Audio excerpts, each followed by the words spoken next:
दूसरा मुझे बहुत बड़ा फ़ायदा जो बेरोज़गारी का हुआ वो ये, जब मैं सहारा में था तो जाहिर है कि मेरी एक लड़ाई हो गई थी वहाँ के एचओडी से और मैंने वह इदारा से इस्तीफ़ा दे दिया था। तो उसके बाद मेरे जहन के ऊपर बड़ी अजीब सी चीज़ें थी, सवार थी। और जब मैं यहाँ आया तो मैं उदास नहीं हुआ। पहली बार ऐसा हुआ कि मैं सहारा छोड़ के मैं कभी उदास नहीं हुआ। और मैंने उसी वक्त, उसी रात को मेरा एक जुनून तैयार हुआ जहन के अंदर और मैंने उसी रात को अंदाज़ बयां का एक इश्तिहार दिया। तो जाहिर है कि अगर मैं राष्ट्रीय सहारा से वाबस्ता हुआ होता तो ये रिसाला वजूद में नहीं आता। बेरोज़गारी ही की वजह से अंदाज़ बयां का वजूद हुआ। और पहला शुमारा जो ज़ाहिर है कि ख़वातीन की खुदनविश्त के हवाले से था वो इस वजह से था कि ज़ाहिर है कि ख़वातीन की खुदनविश्त के ऊपर काम बहुत हो चुका है, ऐसा नहीं है। शबाना सलीम ने भी किया और बहुत सारे लोगों ने किया, लेकिन आप किसी भी मुहक्किक से पूछेंगे तो आपको 4-5 नाम से ज़्यादा लोग बता नहीं पाएंगे। लेकिन मैंने उसमें 150 ऐसे खुदनविश्त का नाम दिया जिसने को सिर्फ डॉक्टरों तक महदूद नहीं रखा है। इसमें एक मरीज़ का भी रिश्ता मैंने जोड़ा है और वो मरीज़ थी मेरी बेटी अनीका कासमी जो 2 सितंबर को इंतकाल कर गई थी। इसमें एक चैप्टर है बाब अनीका, जो ज़ाहिर है कि इसमें सबसे ज़्यादा इमोशनल चैप्टर मेरे लिए वही है, क्योंकि मेरी बेटी थी।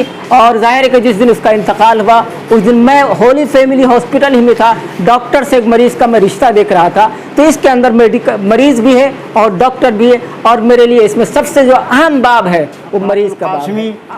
के शहपारों में और उनके मकालात में, उनके मज़ामीन में आपको जो शीरीनी, जो जाज़बियत, जो चाशनी नज़र आएगी कि पढ़ने वाला खुद उसके अंदर ऐसा माँ हो जाता है कि वो अपने आप को आसमान की सरबुलंदियों से ज़मीन की शादाबियों का नज़ारा करता हुआ महसूस करता है। इस हिंदुस्तान का जायज़ा लीजिए। इस हिंदुस्तान में जब हम ग़ुलाम थे तो मुसलमानों ने अलीगढ़ की बुनियाद रखी। जब हम ग़ुलाम थे तो दारुल उलूम देवबंद का क़याम अमल में आया। जामे मिल्लिया और दूसरी यूनिवर्सिटियाँ, जब हम ग़ुलाम थे तो उस ग़ुलामी के दौर के ये सारे इदारे यादगार हैं। और जब हम आज़ाद हो गए तो मुसलमानों ने कोई भी ऐसा इदारा कायम नहीं किया जो दारुल उलूम देवबंद की तरह हो और जो अलीगढ़ की तरह मुमताज़ हो। जामे मिल्लिया और दूसरे इदारों की तरह जो है आज़ादी ग़ुलामी के ज़माने में कायम किए गए, वैसे इदारे का कोई भी एक इदारे का वजूद जो है आज हिंदुस्तान, आज़ाद हिंदुस्तान में नज़र नहीं आता। ग़ुलामी के दौर में जब मुसलमानों के हालात इंतहाई नाजुक थे तो हमारे बुज़ुर्गों ने दारुल उलूम देवबंद को कायम किया। दारुल उलूम देवबंद के क़याम का मकसद इस्लामी अहकामात, इस्लामी फरमूदात और दीन की नश्र व इशाअत था। आप दारुल उलूम देवबंद के सिलेबस का, वहाँ के निसाब तालीम का, जब आपको निसाब तालीम का मुताला करेंगे तो आपको ऐसा महसूस होगा कि मीज़ान से लेके बुखारी तक देवबंद के निसाब में एक भी उर्दू की किताब नहीं है। उसके बावजूद देवबंद ने जितने उर्दू अदीबों को, शायरों को, मुअल्लिफ़ों को, राइटरों को और अदीबों की एक बहुत बड़ी तादाद को ज़ुबान कलम से वाबस्ता बहुत सारे हजरात को जिस कदर देवबंद ने पैदा किया है उसकी नज़ीर, उसकी मिसाल हिंदुस्तान के किसी इदारे के पास नहीं है। तो ये देवबंद का एक इम्तियाज़ है। तो उन्हीं लोगों में जो नाज़िश दारुल उलूम देवबंद है एक हक्कानी उल कासमी है। तो डॉक्टर और पुलिस का तख्लीकी चेहरा है, ये अच्छी बात है, उन्होंने एक अच्छी चीज़ दी। लेकिन ये भी हकीकत है कि दोनों ने मुसीबत के दौरान कसाई का काम किया है, डॉक्टर ने भी और पुलिस ने भी। दोनों का चेहरा कसाईयों का है। ये भी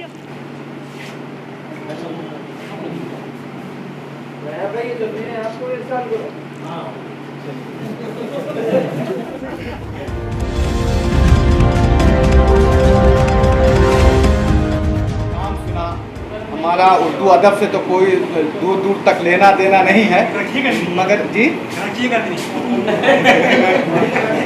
तो लेना देना नहीं है, मगर हक्कानी साहब को हम लोग या तो कहे कि वालिद साहब का उर्दू से मोहब्बत और हम लोगों का उस घराने में परवरिश थी कि हम लोग घर से ही जानते थे कि हक्कानी उल कासमी उर्दू के बड़े नक़ाद हैं।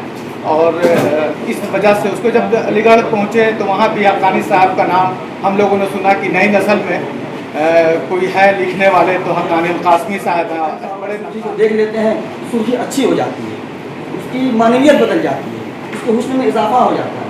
इसलिए मैं सहारा की मुलाजमत के दौरान तो जब भी मैं कोई भी टूटी फूटी अपनी तहरीर लिखता था तो हक्कानी साहब को दिखा देता था। उनके नज़र देखने से मेरी तहरीर अच्छी हो जाती थी। तो मुझे इत्मीनान हो जाता था उसको अब छपने के लिए भेज देना चाहिए। तो हक्कानी साहब के मेरी भी जो मेरा मुशाहिदा है उनके बारे में, जो मैंने उनको समझा, जो मैंने महसूस किया है कि हक्कानी साहब जिस किताब पर तबसरा करते हैं वो किताब को छू करके जो तबसरा करते हैं, वो उस तरह का तबसरा करने के लिए लोगों को कम से कम 15 दिन 10 दिन चाहिए, जो सिर्फ किताब को उलट पुलट करके देख करके जो है तबसरा करते हैं। ये उनकी इल्मियत है, उनकी लियाकत है, ज़बान व बयान पर इनका दस्तरस है। तो ये सब चीज़ें हैं, अरबी और फारसी की पूरी शरई रवायत उनके सामने है। तो मैं क्या कहूँ कि मतलब मैं क्या ज़्यादा बोलूँगा तो लोग कहेंगे कि खुश एतक़ादी और खुश बयानी से काम ले रहा है ये, लेकिन सच्चाई यही है कि मैं ना इसमें मुबालगा कर रहा हूँ बल्कि मैं हकीकत बयानी से काम ले रहा हूँ।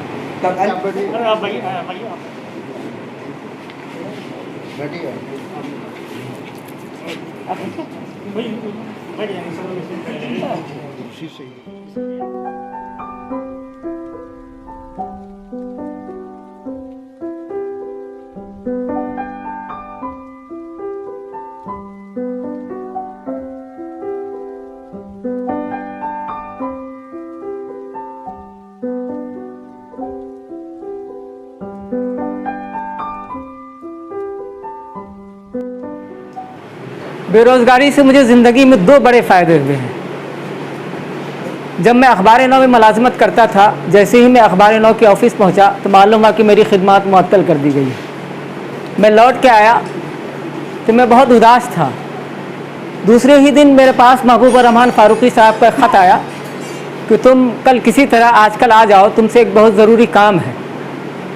मैं गया, उन्होंने कहा कि ऐनी आपा कुर्रतुल हैदर साहिबा कार जहाँ दराज का एक सिलसिला शुरू करना चाहती है, उन्हें कोई आदमी चाहिए जो उनसे डिक्टेट ले सके। बहरहाल उन्होंने मेरा नाम दिया, मैं उनके पास पहुँच गया। अगर मैं बेरोज़गार ना होता तो शायद ऐनी आपा तक रसाई मेरी नहीं हो पाती। तो मैं इसके लिए बेरोज़गारी का शुक्रगुज़ार हूँ, बेरोज़गारी ही की वजह से उन तक मेरी रसाई हो पाई। और दूसरा मुझे बहुत बड़ा फ़ायदा जो बेरोज़गारी का हुआ वो ये, जब मैं सहारा में था तो ज़ाहिर है कि मेरी एक लड़ाई हो गई थी वहाँ के HOD से और मैंने वह इदारा से इस्तीफ़ा दे दिया था। तो उसके बाद मेरे जहन के ऊपर बड़ी अजीब सी चीज़ें थी, सवार थी। और जब मैं यहाँ आया तो मैं उदास नहीं हुआ। पहली बार ऐसा हुआ कि मैं सहारा छोड़ के मैं कभी उदास नहीं हुआ। और मैंने उसी वक्त, उसी रात को मेरा एक जुनून तैयार हुआ जहन के अंदर, और मैंने उसी रात को अंदाज़ बयां का एक इश्तिहार दिया। तो ज़ाहिर है अगर मैं राष्ट्रीय सहारा से वाबस्ता हुआ होता तो ये रिसाला वजूद में नहीं आता। बेरोज़गारी ही की वजह से अंदाज़ बयां का वजूद हुआ। और पहला शुमारा जो ज़ाहिर है कि ख़वातीन की खुदनविश्त के हवाले से था, वो इस वजह से था कि ज़ाहिर है कि ख़वातीन की खुदनविश्त के ऊपर काम बहुत हो चुका है। ऐसा नहीं है, शबाना सलीम ने भी किया और बहुत सारे लोगों ने किया।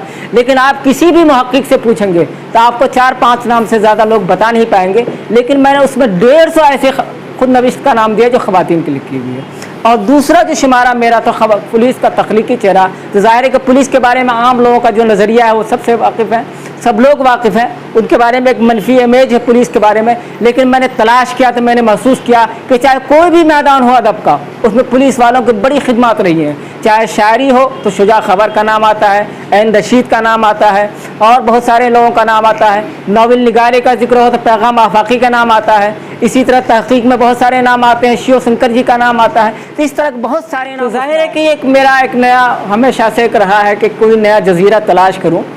तो मैंने एक नया जजीरा तलाश किया और अल्लाह का शुक्र है कि लोगों ने पजीराई की। और ये शुमारा भी जो मेडिकल डॉक्टरों के हवाले से ये है, तो मुझे ये हैरत हुई कि इतने बड़े बड़े डॉक्टर हैं। आपने अनवर सज्जाद का नाम सुना होगा, ज़ाहिर के खुशियों का बाग उनका बहुत बड़ा नाविल है।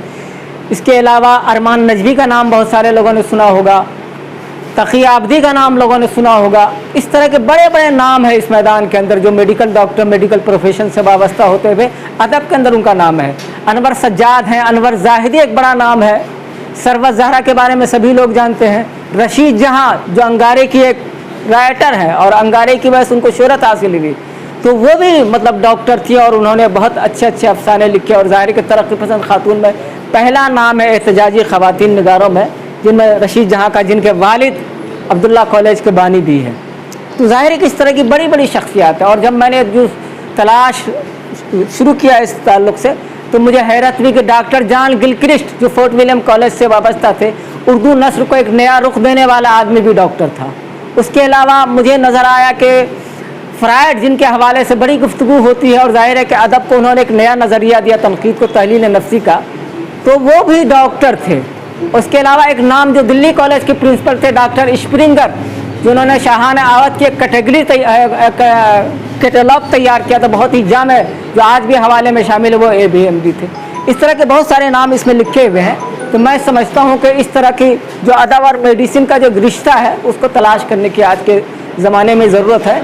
और ज़ाहिर है कि अदब को मेडिसिन ने बहुत कुछ दिया है। पुराने ज़माने में बहुत सारी ऐसी किताबें लिखी गई हैं जो अंग्रेज़ी में थी, मेडिकल की किताबें उर्दू में मुंतकिल हुई हैं। इसी तरह मेडिकल और अदब का एक बहुत गहरा रिश्ता रहा है। तो इस पहलू पर काम करने की बड़ी शदीद ज़रूरत थी। और मैं समझता हूँ कि यहाँ जितने भी अफसाना निगार हैं, शायर हैं, उन लोगों ने तिब्बी इस्तिलाहात को अपनी तख्लीक़ात में भी इस्तेमाल किया है। एक बड़ी चीज़ है, एक नया पहलू निकल के हमारे सामने आता है। लेकिन मैंने सिर्फ इस किताब को, इस मजल्ले को सिर्फ डॉक्टरों तक महदूद नहीं रखा है।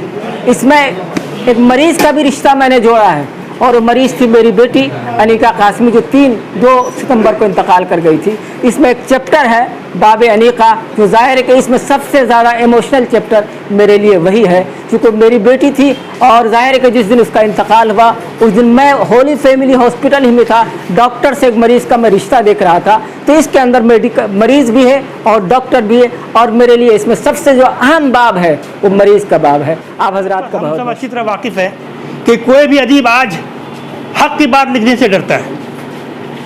जिस तरह एक सहाफ़ी डरता है उस तरह अदीब भी डरता है, एक शायर भी है। कितने बड़े बड़े वाक़यात हुए, उसमें कितनी शायरी हुई और कितने अफसाने लिखे गए। लेकिन जो हक्कानी साहब का जो मैदान है उनका अपना, बगैर किसी इसके उन्होंने सबको संवारा है। मैंने एक जो माँ का किरदार होता है अदब में, कि माँ जब बच्चों की परवरिश करती है तो वो छोटे बड़े या किसी और बच्चों को ये नहीं देखती है उसको ऐसा करेंगे उसको करेंगे, बल्कि सबको वो बेहतर तरीके से उसकी परवरिश करने की, उसको संवारने की कोशिश करती है। इसी तरह हक्कानी साहब तमाम लोगों को संवारने की कोशिश करते हैं। और ये कि हक्कानी साहब की बहुत खुसूसियत ये है कि वो हमेशा पीछे रहना चाहते हैं।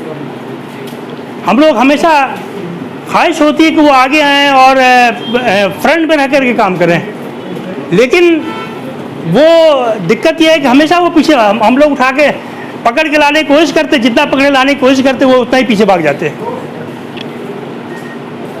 तो ये हमारे और सब के लिए ये बहुत ही फ़ख्र की बात है कि हक्कानी साहब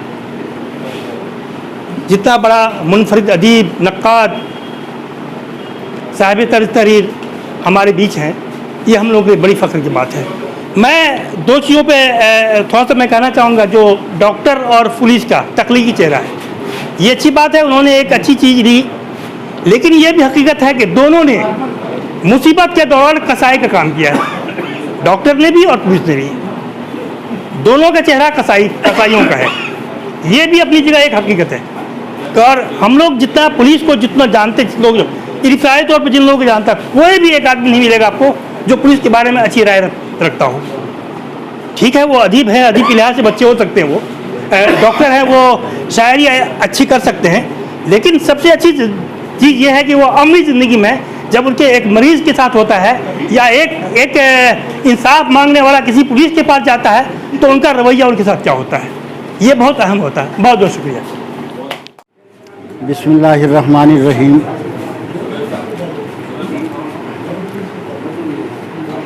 मुअज़्ज़ज़ हाज़रीन और सामीन, सबसे पहले अंदाज़ बयां की तकरीब के मौके पर मैं अपनी शिरकत पर हक्कानी उल कासमी साहब का शुक्रिया अदा करता हूँ कि उन्होंने इस मुबारक मौके पर याद फरमाया। और दूसरी बात यह है कि अभी हक्कानी उल कासमी ये फरमा रहे थे कि हमारी बेरोज़गारी ने बड़े बड़े लोगों से इनकी मुलाकात हो गई, इनकी बेरोज़गारी की वजह से। तो आपको मालूम ये होना चाहिए कि दुनिया की हर ज़ुबान के अदब और हर ज़ुबान में तख्लीक़ी अच्छे शहपारे जो है गुरबत और इफलासी के जुलूम में तख्लीक़ पाए गए हैं और जलवागर हुए हैं। तो गुरबत आप इस हिंदुस्तान का जायज़ा लीजिए। इस हिंदुस्तान में जब हम ग़ुलाम थे तो मुसलमानों ने अलीगढ़ की बुनियाद रखी। जब हम ग़ुलाम थे तो दारुल उलूम देवबंद का क़याम अमल में आया। जामे मिल्लिया और दूसरी यूनिवर्सिटियाँ, जब हम ग़ुलाम थे तो उस ग़ुलामी के दौर के ये सारे इदारे यादगार हैं। और जब हम आज़ाद हो गए तो मुसलमानों ने या हमने कोई भी ऐसा इदारा कायम नहीं किया जो दारुल उलूम देवबंद की तरह हो और जो अलीगढ़ की तरह मुमताज़ हो। जामे मिल्लिया और दूसरे इदारों की तरह जो है ग़ुलामी के ज़माने में कायम किए गए, वैसे इदारे का कोई भी एक इदारे का वजूद जो है आज हिंदुस्तान, आज़ाद हिंदुस्तान में नज़र नहीं आता है। तो उन इदारों में उसी गुर्बत और ग़ुलामी के दौर में जब मुसलमानों के हालात इंतहाई नाजुक थे तो हमारे बुज़ुर्गों ने दारुल उलूम देवबंद को कायम किया। दारुल उलूम देवबंद के क़याम का मकसद इस्लामी अहकामात, इस्लामी फरमूदात और दीन की नश्र व इशाअत था।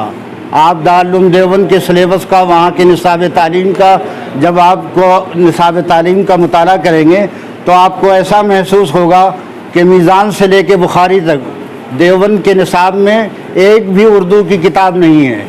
उसके बावजूद देवबंद ने जितने उर्दू अदीबों को, शायरों को, मुअल्लिफ़ों को, राइटरों को और अदीबों की एक बहुत बड़ी तादाद को ज़ुबान कलम से वाबस्ता बहुत सारे हजरात को जिस कदर देवबंद ने पैदा किया है, उसकी नज़ीर, उसकी मिसाल हिंदुस्तान के किसी इदारे के पास नहीं है। तो ये देवबंद का एक इम्तियाज़ है। तो उन्हीं लोगों में जो नाज़िश दारुल उलूम देवबंद है, एक हक्कानी उल क़ासिमी है। देवबंद के उस मुमताज़ इदारे के जो पैदावार हैं, जो वहाँ से निकल करके जो उर्दू ज़ुबान व अदब से वाबस्ता हुए और अपनी तहरीर का, अपने कलम का और अपनी ज़ुबान व अदब का आज पूरी दुनिया से अपना लोहा मनवा लिया, तो ये देवबंद का फैज़ान है। और सबसे पहले उन्होंने वहाँ से निकलने के बाद अलीगढ़ से अपनी ज़िंदगी का, सहाफ़त का, अदबी सहाफ़त का इस्तिआरा में का आगाज़ किया और सही मानों में अदबी दुनिया में आज अदब का, शेर का और नक़्द व नज़र का हक्कानी उल क़ासिमी एक इस्तिआरा बन के पूरी दुनिया में छा गए हैं। ये हक्कानी उल क़ासिमी का ये एक कमाल है। दूसरी चीज़ ये है कि हक्कानी उल क़ासिमी के शहपारों में और उनके मक़ालात में, उनके मज़ामीन में आपको जो शीरीनी, जो जाज़बियत, जो चाशनी नज़र आएगी कि पढ़ने वाला ख़ुद उसके अंदर ऐसा माँ हो जाता है कि वो अपने आप को आसमान की सरबुलंदियों से ज़मीन की शादाबियों का नज़ारा करता हुआ महसूस करता है। हक्कानी उल क़ासिमी ने जो सिलसिला शुरू किया अंदाज़ बयां से, इससे पहले उन्होंने ये ख़ातीन अदीबों, ख़ातीन शायरात और की सरगुज़श्त से जो है इस अंदाज़ बयां का आगाज़ किया। फिर उसके बाद पुलिस का तख्लीक़ी चेहरे को दुनिया के सामने पेश किया, जबकि पुलिस जराइम और कराइम में उलझे हुए लोग हैं। उनके फिर भी उनके अंदर जो है अच्छाइयों को, जो खूबियाँ थी, उसको उन्होंने उजागर किया। यह हक्कानी उल क़ासिमी की खूबी है कि एक खूबी, एक अच्छे आदमी को दूसरे के अंदर जो अच्छाइयाँ नज़र आती हैं उसको दुनिया के सामने वो उजागर करता है। तो हक्कानी उल क़ासिमी बहुत ही खूबियों के आदमी मालिक हैं। और अभी दाविद साहब ने कहा कि वो जो पीछे रहते हैं, हम लोग आगे करना चाहते हैं, तो दरअसल उनके पीछे ही रहने में उनकी बुलंदी और कामयाबी है। आप जानते हैं कि जो अल्लाह के लिए तवाज़ु इख्तियार करता है, खाकसारी इख्तियार करता है, बुलंदी उसकी मुक़द्दर हो जाती है और रफ़तें उसके इर्द गिर्द घूमती रहती है। तो बहरहाल हक्कानी साहब का जो अभी मेडिकल से मुताल्लिक जो ये शुमारा आया है, ये भी जो है बहुत ही काबिल क़द्र है। और इस शुमारे की इशाअत पर मैं हक्कानी उल क़ासिमी साहब को और इसको मुज़य्यन करने वाले और इसको इशाअत से आरास्ता करने वाले सलामुद्दीन खां को भी मुबारकबाद पेश करता हूँ कि उन्होंने एक अच्छी मेहनत की कि एक अच्छा शुमारा जो है उर्दू शुमारे का उर्दू अदब के अंदर इजाफ़ा किया। खुदा हाफ़िज़।